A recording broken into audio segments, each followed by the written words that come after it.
People don't realize this, but loneliness, it's underrated.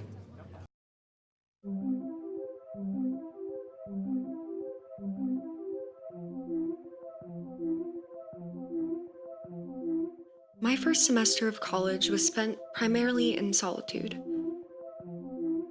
My dorm overlooked the lawn where students would frequently gather, and every morning when I woke up, I'd stare out the window at the masked faces walking past, hands intertwined and smiles hidden in corners of eyes, and I wondered how many others were like me, how many others were cooped up in their rooms, observing from afar.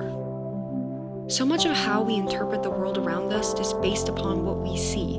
If we don't see others in our situation, even if we're in the overwhelming majority, we feel like we're falling short.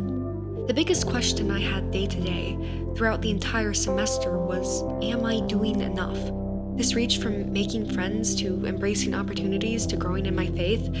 I always got the feeling that I was behind. My perception that my peers were excelling more than I was only accentuated by Instagram, as I frequently wasted time mindlessly scrolling through perfectly arranged picnics, weekend road trips, extravagant meals, and music releases, feeling more and more numb with every smiling face my eyes glossed over. No matter what my profile looked like, no matter what image I constructed to give off, my first semester of college was rooted in loneliness. And what I learned more than anything during these months was how to be alone without feeling lonely. So it is 6:30, and I have not spoken to anyone today. But that's okay. Sometimes you meet a group of people, and for just a moment, they feel like the right ones, the ones you've been waiting on your whole life.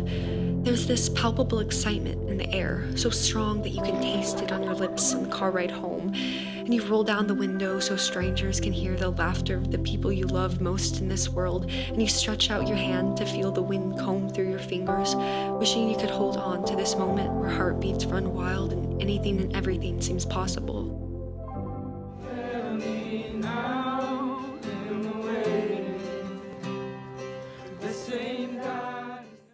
That feeling is so fleeting until you actually find it. And I have yet to find it, which makes it all the more painful when the hour I anticipate a text turns into a day, into a week, into a month, into a lifetime, until that night in the car when anything felt possible is just a distant memory.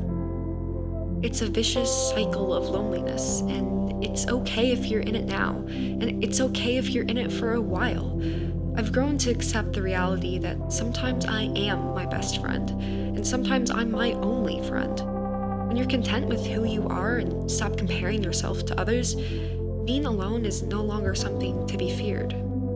It's soul-crushing when the reasons you came to a college are stripped away from you to some degree, but you have to remember that you are where you are for a reason, and you're living in this time for a reason. And just because you aren't living your dreams right now doesn't mean that you won't someday.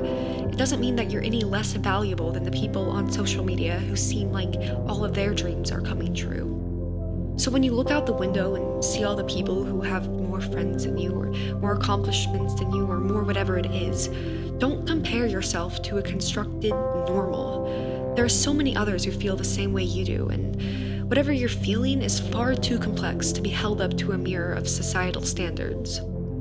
So when you walk off campus and roam the streets, yourself as your sole companion, stop and feel the cool breeze press against your chest like a tight hug. Smell the coffee wafting off of your shirt from the morning's roast. Hear the empty words of peers fading further into the background, and rest in the strength that comes with silence, and the peace that comes in being alone.